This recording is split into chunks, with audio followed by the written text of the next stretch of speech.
বাংলাদেশের একটা মাত্র নিয়োগ পরীক্ষা আছে, যে নিয়োগ পরীক্ষাটায় কোনো ধরনের তদবির লাগে না বা ঘুষ দেওয়া লাগে না। আর এই নিয়োগ পরীক্ষাটার নাম হচ্ছে এনটিআরসিএ বা শিক্ষক নিবন্ধন পরীক্ষার মাধ্যমে যে নিয়োগ হয় সেই নিয়োগ পরীক্ষা, মানে এনটিআরসিএ পরীক্ষা। আমি আজকে কিভাবে এনটিআরসিএ পরীক্ষার প্রস্তুতি নিতে হবে বা এনটিআরসি পরীক্ষায় শুরু থেকে শেষ পর্যন্ত কি কি থাকে এটি আমি খুব সংক্ষেপে বলার চেষ্টা করব। প্রথম কথা হচ্ছে যে এই মুহূর্তে বাংলাদেশে 36,000 এমপিওভুক্ত স্কুল এবং কলেজ আছে। এই 36,000 এমপিওভুক্ত স্কুল কলেজের মধ্যে প্রতি বছর অন্তত 40,000 থেকে 70,000 মানুষের চাকরি হয়। আমার আজকের কথাগুলো শুনলে যারা এনটিআরসি পরীক্ষা বা শিক্ষক নিবন্ধন পরীক্ষা প্রথমবার দিতে যাচ্ছেন তাদের অবশ্যই কাজে লাগবে। প্রথমে বলে নেই যে এনটিআরসি এর জন্য 3টি বিশেষ পর্যায়ে নিয়োগ করা হয়। এই 3টি পর্যায়ে, একটি হচ্ছে স্কুল পর্যায়ে, একটা হচ্ছে স্কুল 2 পর্যায়ে। ইন্টারেস্টিং ব্যাপার হচ্ছে স্কুল 2 পর্যায়ে অনলি এইচএসসি পাস করেই আবেদন করা যায়। আর যেই পর্যায়টি সবচেয়ে গুরুত্বপূর্ণ সেটা হচ্ছে কলেজ পর্যায়ে, মানে কলেজের যে প্রভাষক হয় সেই কলেজ পর্যায়ে নিয়োগ হয়। এই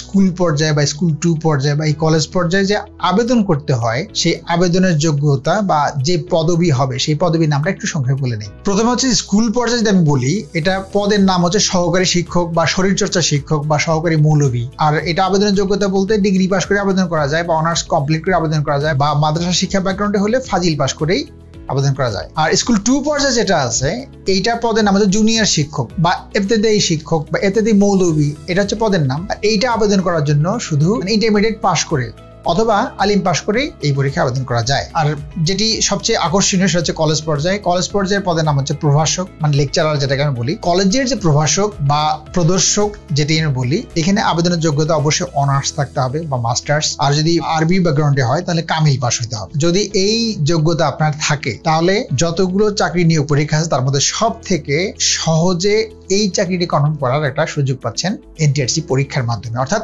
এইবার আপনার যে কাজটা করতে হবে সেটা হচ্ছে এনটিআরসি পরীক্ষার জন্য নিজেকে প্রস্তুতি নিতে হবে বা এনটিআরসি পরীক্ষার মাধ্যমে আপনাকে রেজিস্টার্ড ভুক্ত হইতে হবে। মানে সহজ কথা বলতে গেলে আপনাকে সার্টিফিকেট দিয়ে দিতে হবে।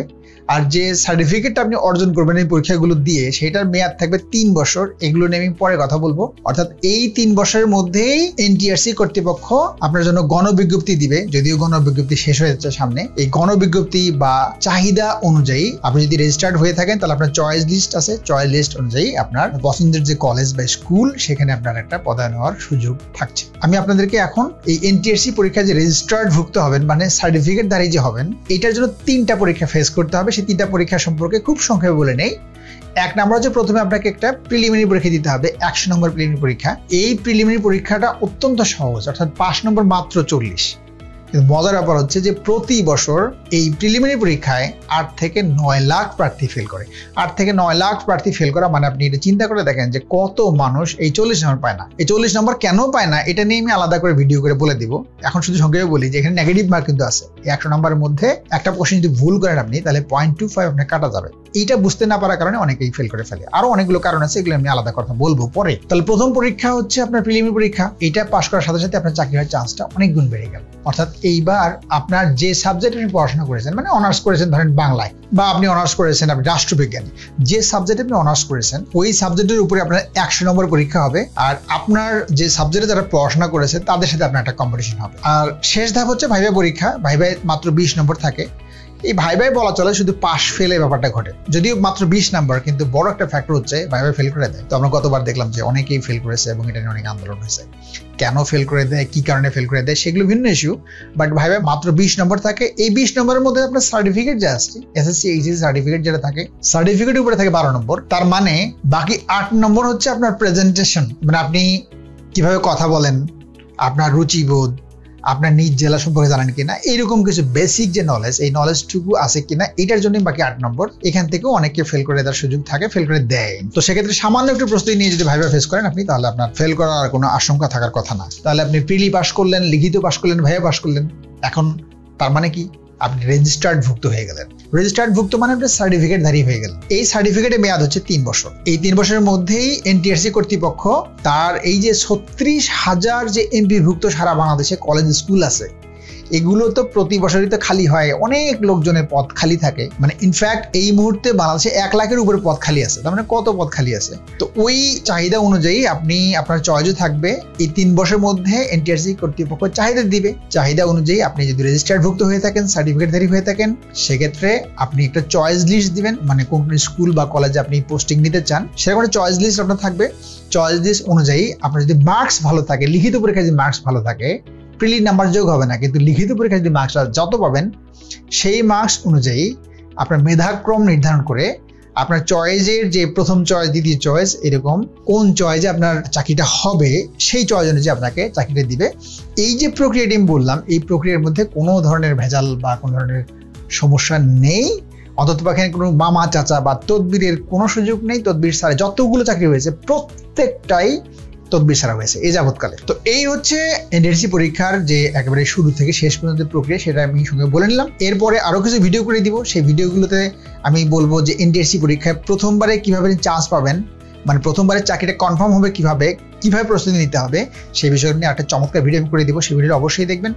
আর এই ফাঁকে আরেকটা জিনিস আমি বলে নেই, সেটা হচ্ছে এই যে গণবিজ্ঞপ্তির মাধ্যমে যে রেজিস্টার্ডভুক্ত বা সার্টিফিকেটধারী যারা তাদেরকে নিয়োগ দেওয়া হয়, সেই পদ্ধতি সামনে আর থাকছে না।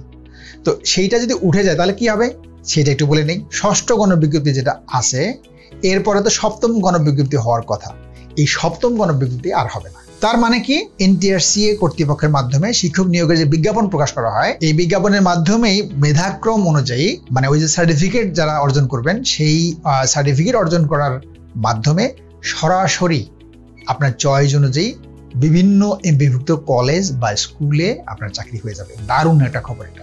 আর একটা খুবই ইন্টারেস্টিং ব্যাপার আছে, সেটা হচ্ছে যেমন আগে যেটা ধরা হতো যে বয়স 35 ধরলেও যখন আপনি আবেদন করলেন তখন এই বয়সটা 35 কিন্তু কাউন্ট করা হতো না।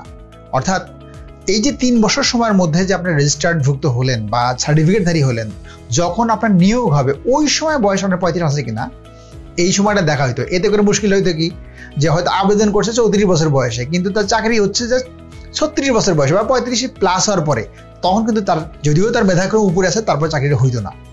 এখন যে নিয়মটা হচ্ছে এইটার হবে না, অর্থাৎ যেই দিন আপনি আবেদন করলেন ওই দিন আপনার যে বয়স ছিল ওই বয়সটা আপনার নিয়োগের সময় কাউন্ট করা হবে। অর্থাৎ আবেদনের সময় যদি আপনার একেবারে 34.5 বছর থাকে বা 35 বছর হওয়ার মাত্র 1 দিন বাকিও থাকে, তবুও আপনি যখনই নিয়োগ হোক আপনার ওই বয়সটা আর কোনো সমস্যা হবে না, মানে আপনার চাকরিটা হবে। এটা কিন্তু আগে ছিল না, এটা এখন হচ্ছে। এটা খুব সুন্দর একটা সিস্টেম। এতে করে আপনি আবেদন করার সুযোগ পাইলেই হইল, পরে আপনার চাকরি কবে হোক আপনার ইনশাল্লাহ হয়ে যাবে। বর্তমান সরকার এই যে এনটিআরসির যে যারা পরীক্ষা দেয় তাদের যে ভোগান্তি দূর করতে এই দারুণ উদ্যোগটা নিয়েছে, এটা ভালো উদ্যোগ। তাহলে বন্ধুরা, এটা আমার যে এই শুরুর যে এনটিআরসি পরীক্ষা নিয়ে যে শুরুর কথাগুলো বললাম, এগুলো কেমন লাগলো এগুলো কমেন্টে অবশ্যই জানিয়ে দিবেন। আর তার সাথে একটা কথা না বললেই নয়, সেটা হচ্ছে যদি এটা বিজ্ঞাপনের মতো হয়ে যাবে, কিন্তু আমি এটা বরাবরই বলতে চাই, বিকজ আপনি যদি একা যদি এটা প্রশ্ন নিতে চান নিতে পারেন, কিন্তু যদি আপনার মনে হয় যে আমি একা পড়লে একদিন পড়ি আর একদিন পড়ি না, বা পড়লে মনে থাকে না, বা কটটুক পড়বো না, এরকম যদি মনে হয়, তাহলে আপনার জন্য একেবারে বাড়িতে বসে থেকেই আমাদের বিদ্যাবাড়ির মাধ্যমে একদম লাইভ কোর্স করতে পারবেন। লাইভ কোর্স করার জন্য আমাদের বিদ্যাবাড়ির যে ওয়েবসাইট আছে www.bidyabari.com, এই bidyabari.com ওয়েবসাইট ঢুকলেই এখানে দেখবেন যে আপনার ব্যাচ আছে, আপনার সাবজেক্টে লিখিত অ্যাডভান্স ব্যাচ আছে, প্রিলির জন্য এক্সক্লুসিভ ব্যাচ আছে। জাস্ট একটা ব্যাচে ভর্তি হইলেই আপনি দেখবেন প্রিপারেশনটা আপনার আগে কি ছিল আর ভর্তির পর আপনার কেমন হয়, মানে আমূল চেঞ্জ হয়ে যাবে। তো এটা একটা চমৎকার সুযোগ চাকরিটা পাওয়ার। আপনি একাই প্রশ্ন নিতে পারেন, আবার আপনি আমাদের সাথে থেকে প্রশ্ন নিতে পারেন। তাহলে আমার পরের যে ভিডিওগুলো হবে সেই ভিডিওগুলোতে আবার দেখা হবে ইনশাল্লাহ। আশা করছি এই ভিডিওগুলো দেখলে আপনি অবশ্যই উপকৃত হবেন। Thank you very much.